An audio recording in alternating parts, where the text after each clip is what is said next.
ஒரு ஸ்பூன் வெறும் மிளகாத்தூள், காஷ்மீர் மிளகாத்தூள் அரை ஸ்பூனு, தனியா அரை ஸ்பூனு, கரம் மசாலா அரை ஸ்பூனு, மஞ்சாத்தூள் கொஞ்சம், மிளகு கொஞ்சம் போட்டு 2 ஸ்பூன் கார்ன்ஃப்ளவரு, ஒரு ஸ்பூன் அரிசி மாவு, அரை ஸ்பூன் லெமன் ஊற்றி 1 ஸ்பூன் இஞ்சி பூண்டு போட்டு நல்லா கலக்கவும். கொஞ்சம் தண்ணி ஊற்றி நல்லா கலந்து விடு. உப்பு கொஞ்சம் போட்டு கலக்கவும்.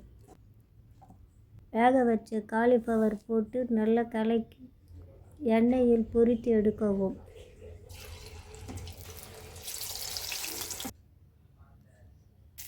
வானலில் கொஞ்சம் எண்ணெய் ஊற்றி 2 முட்டை, மிளகுத்தூள் கொஞ்சம் போட்டு பொடி மாஸ் மாதிரி எடுக்கவும்.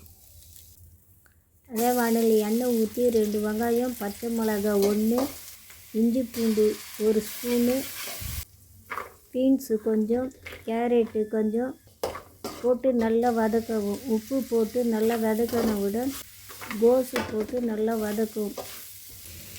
வெறும் மிளகாத்தூள் அரை spoon, chilli sauce 2 spoon, tomato sauce 1½ spoon, soya sauce 1 spoon ஊற்றி நல்லா வதக்கவும்.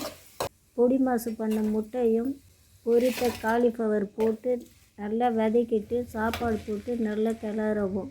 கொத்தமல்லி தூவி மிளகுத்தூள் அரை ஸ்பூனு போட்டு நல்லா கிளறி எடுக்கவும்.